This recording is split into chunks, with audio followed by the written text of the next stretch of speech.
Near mint condition, the home of collected editions. That cover's so awesome. Absolute format is the best way to own this story. Time to empty those wallets and fill those shelves.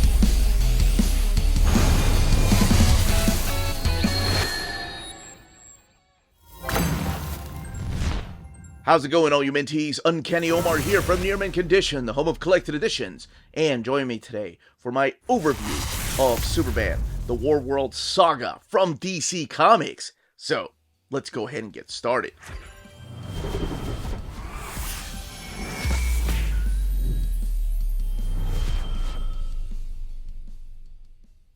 And welcome back, everybody. So what we're looking at here is the latest big saga in Superman. This is the one that was written by Phillip Kennedy Johnson. And here we have a cover by Riccardo Federici. And the DC logo there, Superman, the Warworld Saga.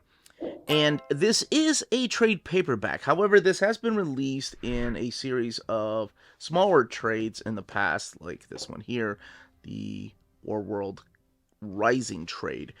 But this time around, this is a big, thick trade.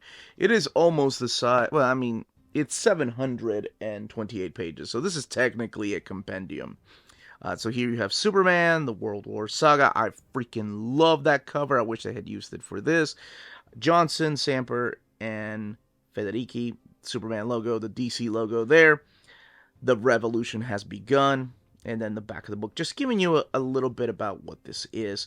The retail price of this trade is $59.99.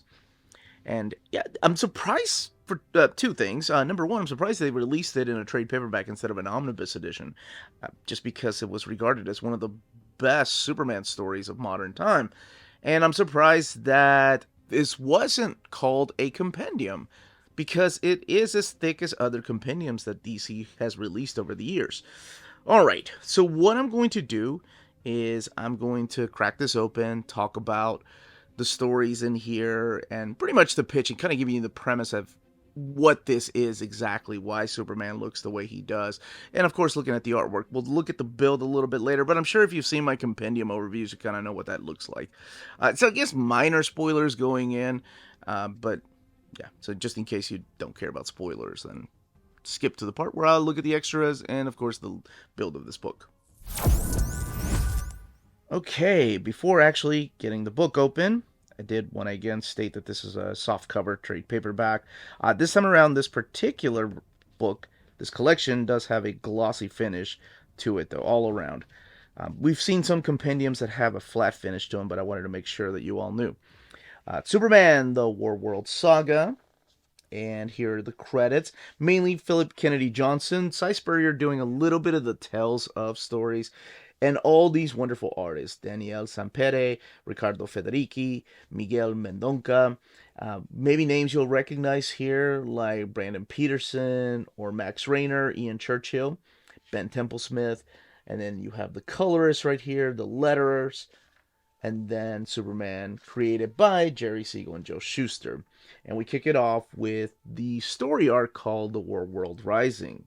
So collected in here is Action Comics 1030 to 1046, the 2021 annual of Action Comics, and the 2022 annual, Batman Superman The Authority Special number 1, Future State Superman House of L number 1, Future State Superman Worlds of Wars 1 and 2, and then Superman Warworld Apocalypse number 1.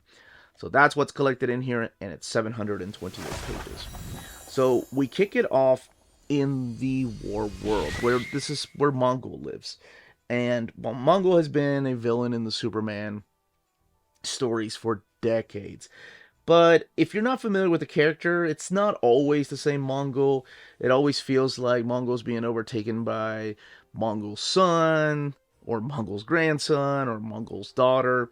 But Mongul will always remain this yellow-looking character. And this time around, this is a Mongul that Superman has not met yet. So what happens at the very beginning in his throne, in Warworld, is that someone comes in and makes an offering. Someone drops a bunch of decapitated heads and states that, hey, these are all your sons. These are the people that could have killed you and taken over your role as Mongul.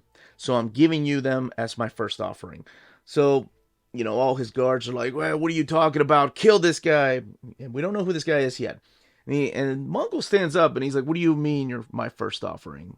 What else do you have? And what this man in this cloak states is that he's going to bring him Superman because he knows how much he hates Superman. So we go back to Earth here where Superman is taking down missiles. But pretty much what's happening here is that he's getting his strength measured because he feels like he's getting weaker. And sure enough, Ray Palmer and Bruce Wayne, Batman and the Atom, let him know that he is getting weaker. Something's happened in the previous story arc where he's not as strong as he used to be. He's not as fast as he used to be.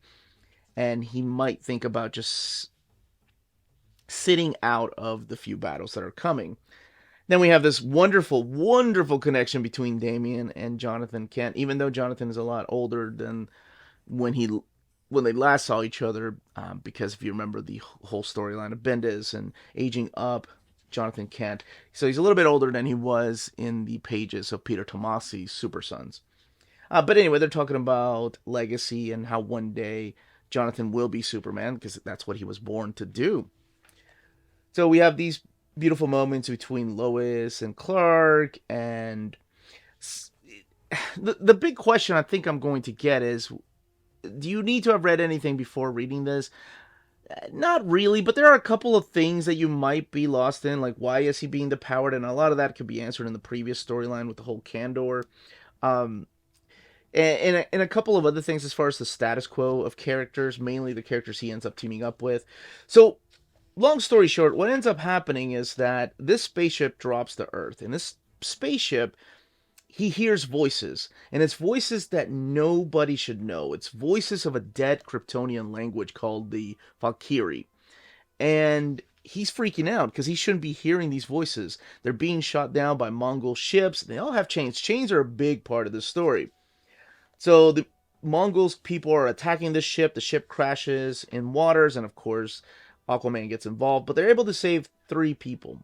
They're able to save 3 of these strangers that arrived on the ship. And one of them is this young lady named Thao-La. And like I mentioned, that language has been dead for a long time. Not even people or all the people in Krypton knew what that language was. So when Aquaman and his people get involved, they find this fragment, and the fragment is this really powerful thing that kind of brought them here. Because that ship, as they find out, was kind of all put together. And they don't know who exactly put it together.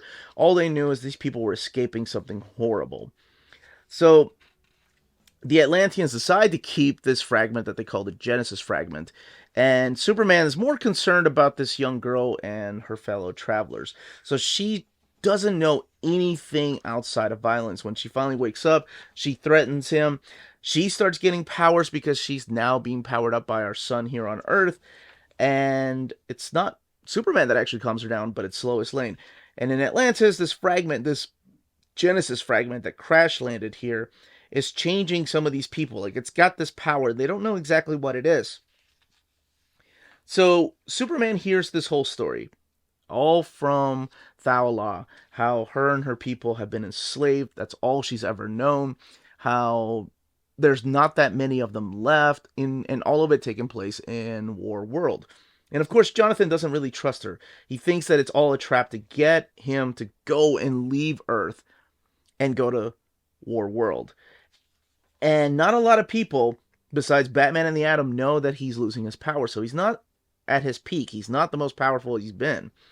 So he's got a lot of thinking to do. So what he does is he ends up approaching the Justice League to help him go and free all these slaves that Mongul has under his control.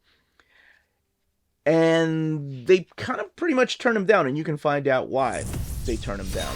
Meanwhile, these characters that were after Thao-La come and invade the Fortress of Solitude, so they know where the Fortress of Solitude is.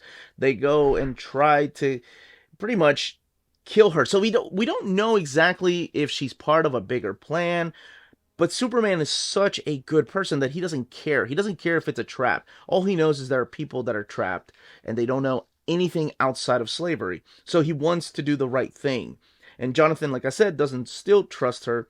So there's this wonderful moment right here where Bruce is like, look, the Justice League can't help you, and you can't go out there. Meanwhile, the whole thing in Atlantis is causing issues because the U.S. government, or the governments around the world, rather, want that piece, that Genesis fragment piece. And Atlantis is like, no, it belongs to Atlantis. You can't have this piece. And there's this whole war that's about to break out, but Superman kind of puts a stop to it while he's still dealing with the fact that he's losing his powers. And he wants to go and help these people, but he can't get the help of the Justice League. He has this wonderful conversation with Jonathan about how he has decided to leave. And Jonathan has to take the role of Superman while he's gone because the world needs a Superman. He has this beautiful moment here with Lois where he tells her, he's leaving, and of course she already knew. They have a nice little last night together, and that's all I will say about that. But what surprised me the most is when he tells Bruce that he's leaving, and Bruce is like, you can't do this on your own. You've never been this weak.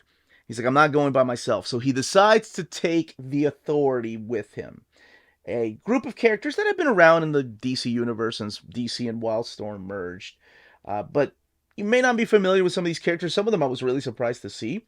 But you have the Enchantress here. You have Manchester Black. You have Midnighter and Apollo. You do have the character of Omac right there, and this character named Light Ray. But the one I was surprised to see was Natasha right here, and that is Steel. So this version of Authority is going to go with Superman. And some of them have never really worked with him. There's this one shot right here where Superman and Batman work together with the Authority, and oh man, there's wonderful moments between Midnighter and Batman, how Midnighter's jealous of Batman's fame. And they do end up going to Warworld. They do end up going there and try to free all of these slaves. And one of the toughest parts in order to do this is trying to get these slaves to believe that they're not slaves, because these chains that they wear around them is a piece of chain is added for everyone they defeat. So the longer the chain is, the more powerful they think they are. But that's just the way they were raised. They don't know anything better. And I mean, there's messages left in Kryptonian for him. Now, I'm not going to talk about the entire book because, I mean, seriously, that is just the setup. But what ends up happening is when you think Superman, the most powerful being on Earth, goes down there to free all these people, and he's got the Authority, including Apollo, another super being, they instead get their butts whooped. Like, I mean, they get destroyed because, of course, Mongul's got his own people. He's got Teacher, he's got Mother, Orphans, Darling, and the Unmade. These creepy people that he's got on his side. And they wipe the floor with Superman and the Authority. One of them, Mother, has the power to absorb the life essence, and that's kind of why Superman looks older. He's already weak, and now he's even weaker. He doesn't have his super strength. He doesn't have his X-ray vision. He doesn't have the heat vision. So they are left stranded, and they are separated. And some of them don't even make it. They are left in this prison planet by themselves because, the Justice League is not going to get involved. Superman decided to take the Authority up there. So, of course, here, Superman in this gladiator type of world makes friends. And one of the friends that he makes is this guy that's been around for a while, kind of teaching him how to be a warrior. Because Superman has always relied on his super strength. He's relied on his ability to fly and, getting punched. And now that he's weaker, he has to learn how to fight. So one of the people here that teaches him how to fight is this guy right here, Kilrix. And as you find out that Kilrix is one of these people that and you can find out for yourself, it has relations to the Kryptonians, but he's part of the Felosian, I think is what they're called, race, which is all connected to Krypton, and that's where that language came from. But absolutely beautiful artwork, and I'll be honest with you, I had read the Warworld Rising. It's funny, I read this, and I read the final issue. I hadn't read anything in between because I knew this book was coming out. I read this all last night. I stayed up till about 2:30 in the morning reading it because I just couldn't put it down. I wanted to know what was going to happen. I wanted to know what was going to happen to Thal now that Superman is up in space with the Authority and she's healing here on Earth. I wanted to know how Superman was going to rescue these people without his power. And this is a different type of Mongul that he's faced, right? Like I mentioned earlier, this is not the same Mongul that he's seen in the past, that he's had dealings with. This is the Mongul who is, not the Mongul that was. And he's ruthless. Like, I mean, he is heartless, and a lot of the things that he does through here, my gosh, it's just awful. But if you like stories like Planet Hulk, it's very similar. And it's not like we haven't seen Superman out there in a gladiator style type of story. We've seen that in the pages of Superman itself, Superman Exile. But this was a long story arc. It lasted for over a year. Yeah, I was really happy where it went. I really enjoyed the artwork, and I like the take on Superman, too, and just making him weaker. I like when you give limitations to these characters. And, of course, what makes these characters so good is the ability to give hope, truth, justice. That keeps getting brought up, the idea of chains and what they mean. And then, of course, the idea of hope, which is what Superman instills on all these people. The reason the Authority, why they're with him, is because he gives them hope. They don't know him. They know that he's losing his power, but they have no idea what they're up against. But the idea that he gives people hope is what brings them together. And I think that's all I will say. That is the pitch. That's the big pitch of the story. I mean, the big chunk of the story is them in this gladiator planet of Warworld. All the way in the back, you do have... Oh, I will say a couple of other things. In the aftermath, you do have the future state stories. So it's not... It talks about the time in Warworld.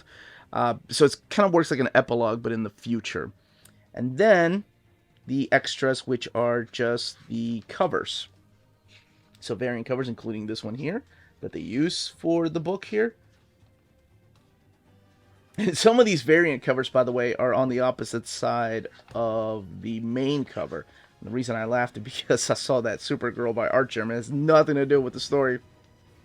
But yeah, most of the variants don't have anything to do with the stories. And they do tell you, too, by the way, I'm so glad they're doing this, what issue you're looking at. Or I'm sorry, where the variant came from. So if you're looking at issue 1031 right there, that's the main cover. And that's the variant.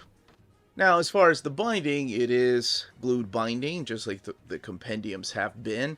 And the paper stock seems to be this semi-gloss, I want to call it almost satin paper that they've been using recently. Now, as far as where I'm putting the book on the shelf, putting it right here, right before the Jonathan Kent series of Superman. And that, as they say, is that. If you're interested in purchasing this book, don't forget to check out our sponsors. If you're in Europe and you're interested in buying these books, definitely check out Walt's Comic Shop in Berlin, Germany. They have the cheapest pre-order prices, flat shipping rate of €12 for all EU countries, emails answered within 24 hours, waltscomicshop.com, and you can use the code nearmintcondition at checkout and get free shipping for all EU countries with your first order over €40. That's Walt's Comic Shop, your reliable source for omnis and premium collected editions in Europe. Ding! CheapGraphicNovels.com, your online home for graphic novels and collected editions up to 50% off cover price. They have excellent shipping and prompt and helpful service. Check out their bargain deals for up to 90% off cover price. And don't forget that CGN also takes pre-orders. That way you don't miss out on the hottest releases. And they are currently running a special promotion for you Minties. If you're a first-time customer, after receiving your order confirmation email, reply back to that email and let them know Near Mint Condition sent you their way. They will then apply a free shipping promotional credit to your next order in the US. Cheap Graphic Novels, your source for the hottest books with the kind of deep discount, quality shipping, and customer service that will keep you coming back for more.